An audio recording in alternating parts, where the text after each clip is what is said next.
E aí, pessoal, tudo bom? Vamos falar agora sobre petróleo.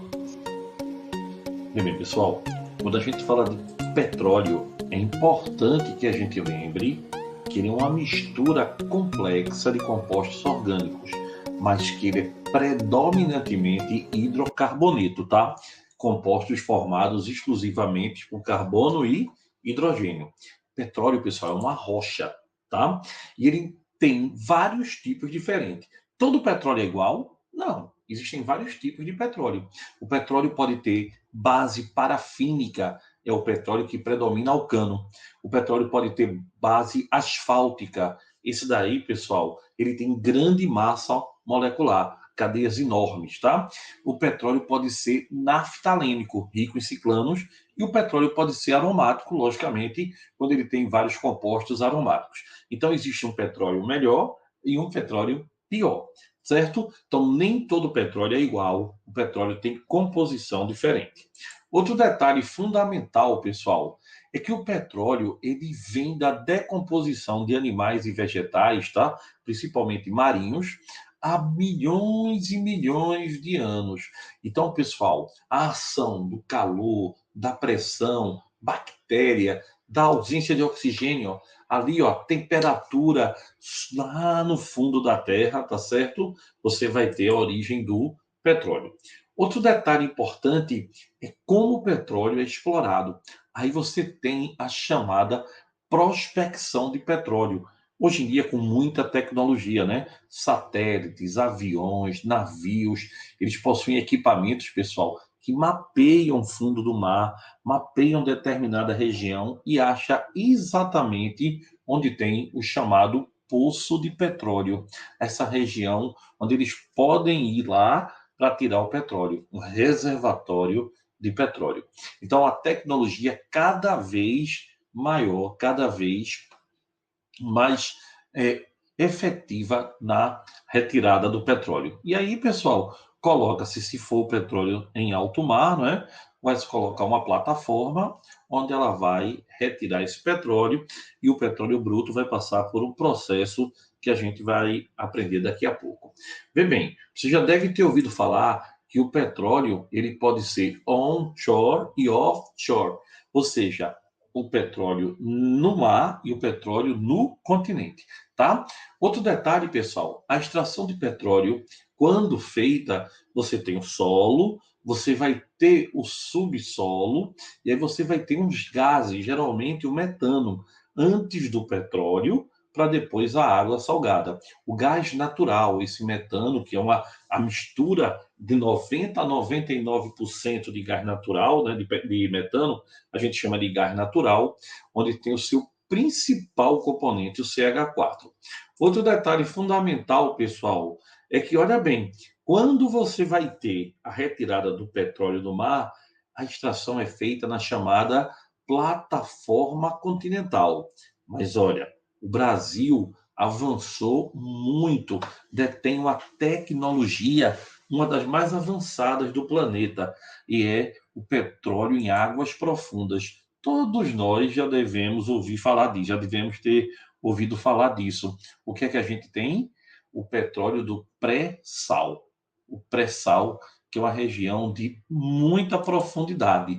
Então, pessoal, esse petróleo, ao ser retirado, o transporte dele é feito por oleodutos, que vão levar até as refinarias, ou por navios enormes, chamados superpetroleiros, com aproximadamente 450 metros. É muito grande, não é não? 2 milhões de barris de petróleo num navio desse. Pessoal, outro detalhe do petróleo é que lembre, tá certo? A gente tem aí, olha, só por uma curiosidadezinha, o maior superpetroleiro já construído. Olha a dimensão dele, pessoal. Se você colocasse ele em pé, olha, ele era maior do que a Torre Eiffel, do que o Empire State. Olha para o tamanho do navio. É um navio absolutamente enorme que carrega petróleo. E aí tem um risco, né? Porque se o petróleo vazar, aí, meu amigo, ele, como é apolar, não mistura na água, vai dar um desastre ecológico seríssimo. Vamos lá. Aí eu queria falar do petróleo pré-sal. Então, pessoal, olha aí, você tem, ó, petróleo retirado na plataforma continental a 124 metros, 200 metros, 400, 700, 1.000 metros. Aí você chega no poço de Tupi, o poço do pré-sal, 2.172 metros. Muito interessante, tá? Tem um programa na Discovery que mostra exatamente como é que funciona essa retirada. Depois dá uma assistidazinha que vale a pena. E o refino do petróleo? Aí sim, o petróleo é retirado, ele é chamado petróleo bruto. Aí, pessoal, ele passa por um processo de filtração para que se remova os fragmentos sólidos do petróleo, né, resíduo de rochas. Depois ele passa por um processo de decantação, remoção dos líquidos immiscíveis, como a água salgada, por exemplo. E aí sim, ele vai para a refinaria para um processo de destilação fracionada. Na destilação fracionada, você vai ter, pessoal, a partir do aquecimento, a separação do petróleo nas suas frações. Então você vai ter, primeiro sai o que é mais leve, a temperatura de ebulição menor. Então primeiro sai o que é o gás, tá certo? Os gases do petróleo, metano, etano, propano e butano. Lembrando que metano vai formar o gás natural, que também é chamado de GNV, gás natural veicular.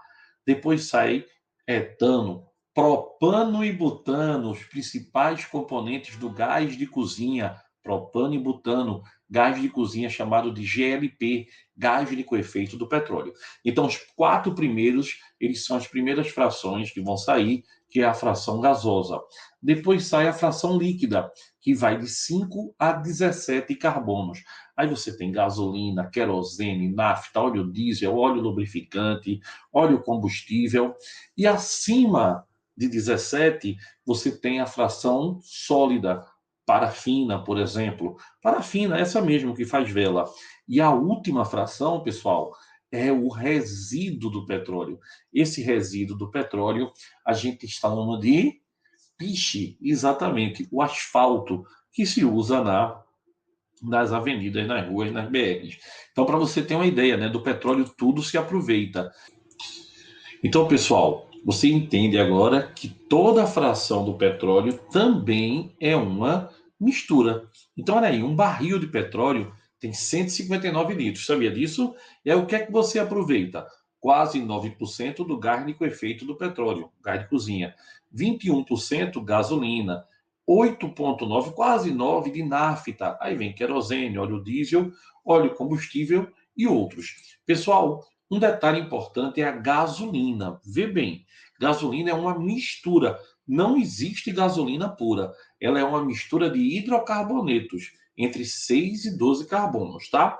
E como é que se mede a qualidade da gasolina? Olha que interessante. Existe uma escala para dizer se a gasolina é boa ou se ela é ruim, chamada octanagem. Octanagem. E o que é octanagem? Octanagem mede a resistência da mistura a explosão no motor do carro. Então, mede a resistência da mistura do combustível gasolina mais ar, a detonação que ocorre na compressão do motor. Então, pessoal, a gente tem essa escala e lembre-se, o motor, a explosão, ele é um motor a 4 tempos. Cada tempo tem uma representação.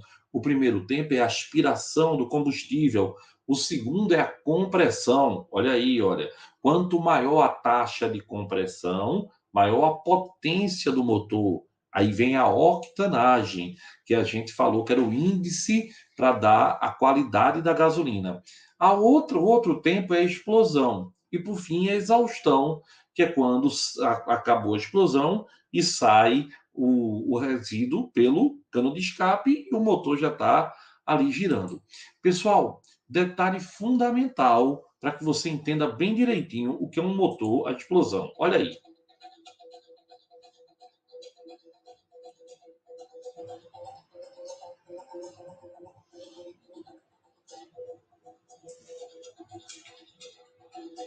Isso é uma vela de ignição, tá? Ela que vai lançar a faísca para que haja a explosão no motor. Olha aí.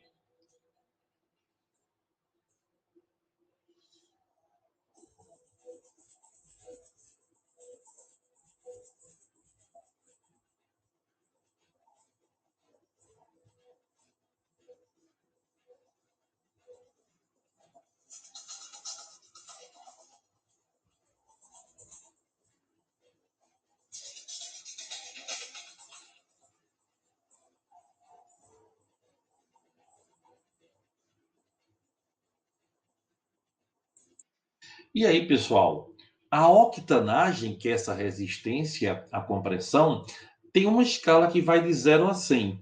0 é a pior das gasolinas. É como se ela fosse composta apenas por heptano.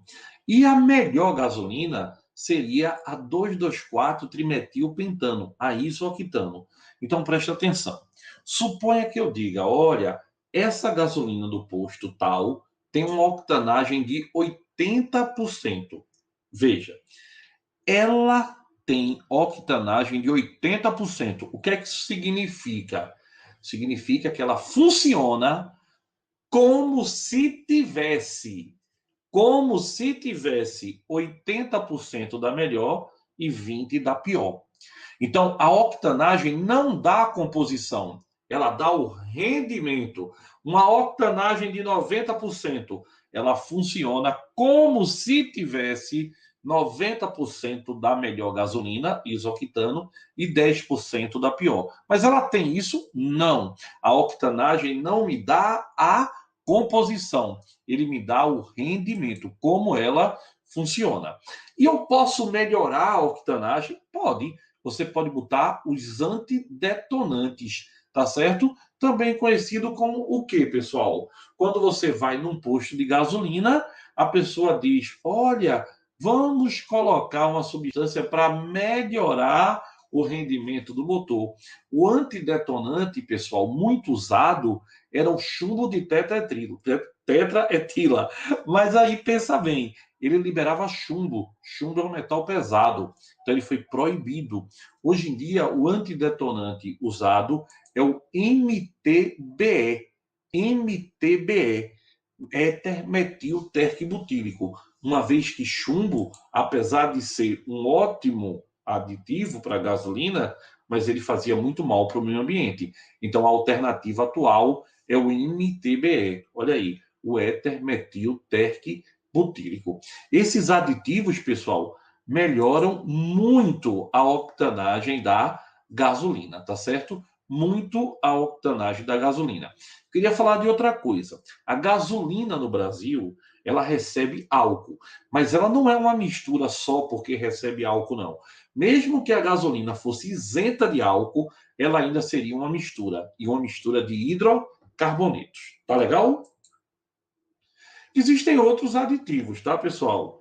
Antioxidantes, inibidores de corrosão, detergentes, várias funções no motor do carro. E aqui eu queria falar de um ponto bem legal. É um ponto na indústria, veja, é o craqueamento ou pirólise. Pessoal, gasolina, ela tem de 6 a 10 carbonos. Então, por exemplo, na indústria, existe lá uma amostra com moléculas de 16 carbonos.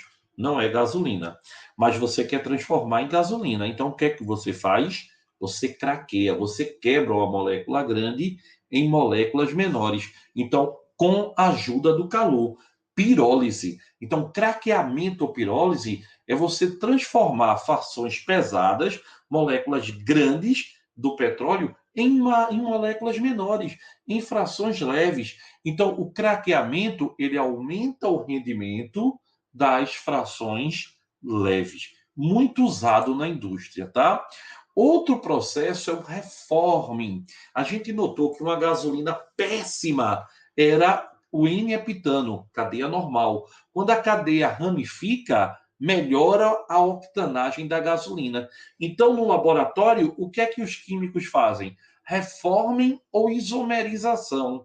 Reformem ou isomerização. Transformar um hidrocarboneto de cadeia normal em um hidrocarboneto de cadeia ramificada. Para que isso? Para melhorar a octanagem da gasolina. Pessoal, a gente também precisa lembrar de gás natural, tá? Gás natural é uma mistura gasosa com predominância de metano. Ele é menos poluente do que o GLP, menos poluente que a gasolina, menos poluente do que óleo diesel. O GNP, que é o gás natural do petróleo, ou GNV, gás natural veicular. O gás natural, pessoal, ele é usado no Brasil desde 1940. Hoje a nossa aula pegada foi de petróleo. Até a próxima, pessoal, e um beijão para vocês.